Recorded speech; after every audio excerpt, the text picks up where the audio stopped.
Bismillahirrahmanirrahim. On the demand of Keralik ask ये problem differential equation के orthogonal trajectory से है.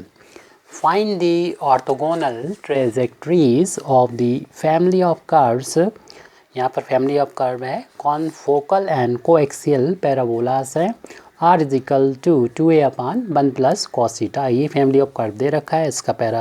इसका ऑर्थोगोनल ट्रेजेक्ट्री का इक्वेशन फाइंड करना है, जिसमें ए जो है वो एक पैरामीटर है. If here A is parameter, तो पहले तो हम जो इक्वेशन दे रखा है, यानी given equation of the given equation of parabola is, उसको नोट करेंगे. R is equal to 2a/1 plus cos theta. इसको हम इस तरीके से भी लिख सकते हैं कि इस राइट हैंड साइड में इसका मल्टीप्लाई कर दें जो अपान में है, तो r into 1 plus cos theta is equal to 2a आ जाएगा. ये गिवन इक्वेशन है. इसको इक्वेशन नंबर हमने 1 डाल दिया. इसका ही हमें ऑर्थोगोनल ट्रेजेक्ट्री का इक्वेशन निकालना है. प्रोसीजर ये होता है कि जिसका भी ऑर्थोगोनल ट्रेजेक्ट्री में निकालना हो, उसका पहले तो हम निकालते हैं डिफरेंशियल इक्वेशन, फिर उस डिफरेंशियल इक्वेशन से इसके ऑर्थोगोनल ट्रेजेक्ट्री का डिफरेंशियल इक्वेशन निकालते हैं. और जब डिफरेंशियल इक्वेशन मिल जाता है ऑर्थोगोनल ट्रेजेक्ट्री का, तो उसको सॉल्व करते हैं, ऑर्थोगोनल ट्रेजेक्ट्री का इक्वेशन फाइंड करते हैं. तो उसका इसी प्रोसीजर से हमें आगे बढ़ना है. तो सबसे पहले जो गिवन कर्व है, इसका हमको फाइंड करना होगा डिफरेंशियल इक्वेशन. जिसके लिए देखें कि एक पैरामीटर है, तो एक बार ही डिफरेंशिएशन करने की इजाज़त है.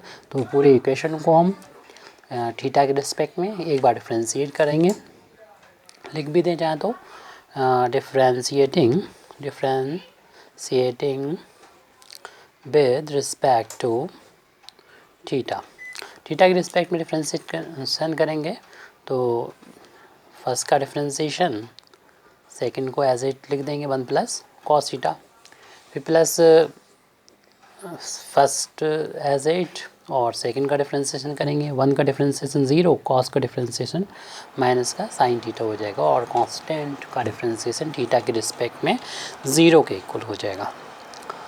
ये हमें मिल गया है क्योंकि यहाँ पर पैरामीटर ए था, और एक बार डिफरेंशिएशन करने की इजाज़त है. तो एक बार डिफरेंशिएशन करने के बाद अगर पैरामीटर नहीं आता है, यहाँ पर ख़त्म हो जाता है, तो हमारा ये इस इक्वेशन का डिफरेंशियल इक्वेशन आ गया है. अगर यहाँ पर ए मौजूद होता, तो हमें इन दोनों इक्वेशन की हेल्प से ए को एलिमिनेट करना होता. हालांकि यहाँ पर ए है नहीं, तो इस फैमिली ऑफ कर्व का डिफरेंशियल इक्वेशन हमें मिल चुका है. तो इस डिफरेंशियल इक्वेशन को और अच्छी तरीके से लिख दें, dr/d theta 1 plus cos theta. Means मेरा ये माइनस को ये यहाँ पर ले आएंगे तो प्लस माइनस में कन्वर्ट हो जाएगा. माइनस का r sine theta is equal to 0. ये ऐसे इक्वेशन नंबर 2 डाल देंगे. ये डिफरेंशियल इक्वेशन है फैमिली ऑफ पैराबोला का, given by equation number 1, which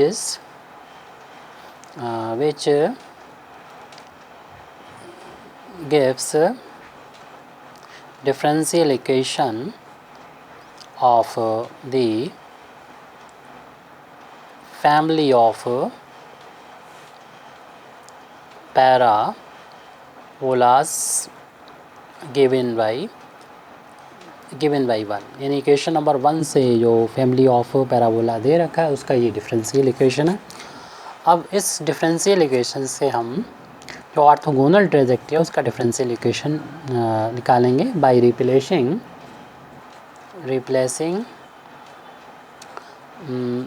bye minus r square, replacing dr/d theta by minus r square d थीटा/dr. यानी dr/d theta को इस इक्वेशन नंबर 2 में से हटा देंगे, रिप्लेस कर देंगे इससे. इन रिप्लेसिंग इतना by this in equation number 2, we get differential equation of orthogonal trajectory of equation 1। तो यहाँ पर बस हमें एक चेंज करना होगा, d r over d theta को रिप्लेस करना होगा minus r square d theta over d r से, जैसा कि हमने यहाँ पर लिखा है। बाकी नो चेंज, जैसा लिखा है वैसे लिख दीजिए। 1 प्लस कॉस थीटा है यहाँ पर, वो लिख दिया, फिर माइनस का आर साइन थीटा है, इसे लिख दिया, इक्वल टू 0।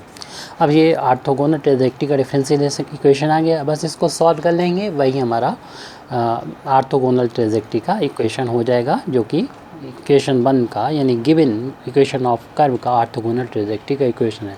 अब बस इसे सॉल्व करना होगा। तो इस टर्म को पहले हम राइट हैंड साइड में ले जाते हैं, तो लेफ़्ट में बचेगा, उस टर्म को लिख देंगे हम माइनस, अगले पेज पे लिख रहे हैं, minus r square into d theta over d r, bracket में था 1 प्लस कॉस थीटा। इसको जब राइट हैंड साइड में ले गए तो प्लस का हो जाएगा आर साइन थीटा, एक आर पावर कैंसिल हो जाएगी यहाँ से। अब यहाँ पर वेरिएबल को भी सेपरेट करना पड़ेगा, और वेरिएबल सेपरेट करते हुए ये ध्यान रखना होगा कि डी थीटा और डी आर न्यूमरेटर में रहें, ऊपरी ऊपर रहें। तो इसलिए डी आर को हमें उस तरफ ले जाना चाहिए, और आर वाले जो टर्म थीटा वाले टर्म है उसको यहीं रखेंगे, यानी 1 प्लस कॉस थीटा को लेफ्ट में रखें, और राइट में जो साइन थीटा उसको लेफ्ट में लाएंगे, तो उधर तो इंटू हो रहा है, इधर आके डिवाइड हो जाएगा, और यहाँ पर डी आर न्यूमरेटर पहुँच जाएगा, अपान में भी आर है। अब बस इस डिफरेंशियल इक्वेशन को, यानी हमने वेरिएबल सेपरेट करके डिफरेंशियल इक्वेशन को सॉल्व करते हैं। तो इसे सॉल्व करके हम आर और थीटा में एक रिलेशन निकाल लेंगे, यानी हमको मिल जाएगा। तो इसको ऐसे लिख सकते हैं, इसको हम लेफ़्ट में लिख लें अगर, तो 1/r इंटू डी आर ऐसे करके लिख सकते हैं। और इसमें हम इस तरीके से कॉस की वैल्यू रखेंगे, 1 से 1 कैंसिल हो जाए। हाफ एंगल में कॉस थीटा की वैल्यू होती है 2 cos square theta by 2 minus 1 होती है, और कॉस को हाफ में बदला है तो साइन को भी हाफ में बदलें, नहीं तो अनबैलेंस रहेगा। 2 sine theta by 2 into cos theta by 2, solve करने में दिक्कत आएगी, 1 से 1 से कैंसिल हो जाएगा, तो इसलिए हमने उसे चेंज कर दिया। और डी थीटा जो था वो यहाँ पर छूटा हुआ है, आपको समझ में आ रहा होगा, डी थीटा यहाँ पर था वो इधर लिख दिया, और जिस टर्म को इधर लिखा तो डी थीटा यहाँ पर रहेगा। D r is equal to minus, ये माइनस का बचेगा 2 cos square theta by 2 upon 2 sine theta by 2 into cos theta by 2 है ये, तो साइन थीटा की वैल्यू का हाफ एंगल में फार्मूला ये होता है। और हम देख रहे हैं 2 से 2 कैंसिल हो जाएगा, कॉस की एक पावर ऊपर कैंसिल हो जाएगी, नीचे कॉस पूरा कैंसिल हो जाएगा, जो बचेगा उसको हम यहाँ पर लिख ले रहे हैं 1/r dr। बस इस डिफरेंशियल इक्वेशन को अगर हमने सॉल्व कर लिया तो हमें मिल जाएगा ऑर्थोगोनल ट्रायंगल का इक्वेशन, जो कर्व एक ऑर्थोगोनल ट्रायंगल होगा। तो दोनों साइड इंटीग्रेट कर सकते हैं अब, तो ऑर्थोगोनल ट्रायंगल का इक्वेशन मिल जाएगा 1/r into D R, minus constant से बाहर कर लें, cos theta by 2 upon sign theta by 2 into d theta. जैसे वैसे तो कॉट में बदल के भी कर सकते हैं, और कॉट का फार्मूला अगर पता हो इंटीग्रेशन का तो कोई दिक्कत नहीं है। 1/r का इंटीग्रेशन हम लोग जानते हैं कि log r होता है, इसको लिख दिया। अब यहाँ पर थोड़ी देर के लिए हम कुछ लेट कर लेते हैं, मान लेते हैं कि जो साइन थीटा बाई 2 है वो t के बराबर, इसे कॉट में बदल के भी आप डायरेक्ट फार्मूले का इस्तेमाल करते हुए इंटीग्रेट कर सकते हैं। हम यहाँ पर साइन थीटा को टी लेट करके मान रहे हैं, सब्स्टिट्यूट करके कर रहे हैं, तो साइन थीटा का डिफरेंशिएशन कॉस थीटा होता है, और थीटा बाई 2 को करेंगे तो 1/2 बाहर आ जाएगा, थीटा का डी थीटा हो जाएगा, टी का डिफरेंशिएशन डी टी आ जाएगा। हमारे पास cos theta by 2 d theta तो है, 2 नहीं, यहाँ पर 1/, तो 2 को उधर राइट में पहुँचाएंगे तो कॉस थीटा बाई 2 की डी थीटा की वैल्यू हो जाएगी 2 डी टी के बराबर रह जाएगी।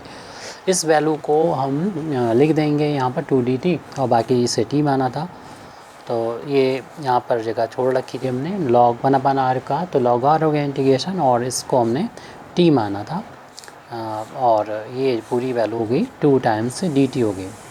इंटीग्रेशन ये चल रहा है, इसको आगे हम लिख रहे हैं, ये हमने माना था उसको लिख दिया। तो log r is equal to 2 constant है, उसको इंटीग्रेशन के साइन से बाहर ले लें, तो इसमें भी 1/t बचेगा, इसका इंटीग्रेशन करना पड़ेगा। और जब इंटीग्रेशन हम लोग कंप्लीट कर लेंगे 1/t का log t हो जाएगा, तो एक कांस्टेंट ऑफ इंटीग्रेशन यहाँ पर ऐड करना पड़ेगा। उस कांस्टेंट को अभी तक c तो आया नहीं, तो हम यहाँ पर कांस्टेंट ऑफ इंटीग्रेशन को, क्योंकि सब log के फार्म में आ रहे हैं, तो इसको भी हम log के फार्म में लिख सकते हैं, log c से c कह दें, या फिर जैसा भी आगे चल के इसकी वैल्यू में अगर कुछ चेंज आता है तो उसी के अकॉर्डिंग फिर हम चेंज कर देंगे, तो हम c1 कर देते हैं फ़िलहाल, या c' कर दें। अब क्या करें, इस पावर को, इसको जो टी की जो पावर है इसको पावर में ले सकते हैं 2 को, तो इसे लिख सकते हैं क्योंकि लॉग में पावर आगे मल्टीप्लाई कर जाती है, तो ये log ऑफ टी स्क्वायर हो जाएगा, जिसमें हमने फार्मूला लगा दिया कि log m की पावर अगर n होती है तो n टाइम्स log m हो जाता है, यानी यहाँ पर मल्टीप्लाई हो तो उसे हम पावर में लिख सकते हैं इस m की। तो इस फार्मूले को अप्लाई कर दिया यहाँ पर, 2 को पावर में लेगा t की, और प्लस का log यहाँ पर c1 है। इसको अगर पहले लिख लें तो ज़्यादा समझ में आएगा, log c1 और माइनस का log टी स्क्वायर। हम लोग ये भी आइडेंटिटी जानते हैं, log m/n की वैल्यू होती है, इसको हमें उल्टा फार्मूला लगाना पड़ेगा, log m minus log n हो जाता है। तो हमारा ये इस तरफ इतनी वैल्यू दे रखी है यहाँ पर, और यानी log m minus log n, तो इसे दोनों log यहाँ एक log लिखें और m/n कर दें, जो प्लस वाला है वो न्यूमरेटर में और माइनस वाला डिनोमिनेटर में आ जाएगा। तो इसको यहाँ पर जब अप्लाई करेंगे तो log c1 न्यूमरेटर में और डिनोमिनेटर में टी स्क्वायर हो जाएगा, और ये लेफ्ट हैंड साइड में r के बराबर चल रहा है, दोनों तरफ log से log हटा देंगे तो r की वैल्यू आ जाएगी c1 अपन टी स्क्वायर आ जाएगी। टी स्क्वायर का उधर राइट हैंड साइड में मल्टीप्लाई कर दें तो r into t square equal to c1 आ जाएगी। t अपनी तरफ से माना हुआ है, इस t की वैल्यू को पुट कर दीजिए, तो r इंटू ये t था हमारा साइन थीटा/2 था, लिख दीजिए, पीछे देख लीजिएगा इसका, लेकिन स्क्वायर है तो स्क्वायर कर दिया, ये वैल्यू c1 के इक्वल आ गई। अब इसको हम साइन को डिवाइड कर दें, r की वैल्यू को लिख सकते हैं c1 अपान में साइन स्क्वायर थीटा/2। अगर थीटा की फॉर्म में लिखना चाहेंगे तो हमें देखिए cos 2 यानी cos थीटा की वैल्यू को अगर हम देखें तो इसे लिख सकते हैं 1 माइनस 2 साइन स्क्वायर थीटा/2। हमारे पास साइन स्क्वायर थीटा/2 है यहाँ पर, तो इसे साइन थीटा की अगर वैल्यू निकालेंगे, ट्रांसपोज करेंगे, वैसे आंसर इतना छोड़ सकते हैं, लेकिन हम अगर थीटा की फॉर्म में निकालना चाहें तो उसके लिए बता रहे हैं 1 माइनस कॉस थीटा हो जाएगा, और यहाँ पर साइन स्क्वायर थीटा/2 की वैल्यू निकालेंगे तो 1 माइनस कॉस थीटा/2 करना पड़ेगा। तो साइन स्क्वायर थीटा की ये वैल्यू जो है उठा के हम यहाँ पर पुट कर देंगे, तो r की वैल्यू मिल जाएगी c1 अपान, ये वैल्यू है 1 माइनस कॉस थीटा/2, और ये 2 डबल अपान में, इसलिए 2 का ऊपर जाके मल्टीप्लाई हो जाएगा, तो r की वैल्यू हो जाएगी 2c1 अपान 1 माइनस कॉस थीटा। तो देख रहे हैं जो हमें फैमिली ऑफ कर्व दे रखा उसी से मिलता जुलता ये ऑर्थोगोनल, इसके ऑर्थोगोनल ट्रेजेक्टरी का भी इक्वेशन आ गया है। चाहे तो हम इसको एक नया कांस्टेंट कर दें, यानी सेट कर लें, सेटिंग टू c1 को हम c भी कह सकते हैं, या कोई दूसरा वेरिएबल नाम डालना चाहे तो दूसरा डाल सकते हैं। c अपन 1 माइनस का कॉस थीटा आ गया, जो इक्वेशन है which is the equation of orthogonal trajectory of the given family of curve। ये फैमिली ऑफ कर्व्स है, यानी ये पैराबोला थी, और किस तरीके की पैराबोला है लिखा हुआ है।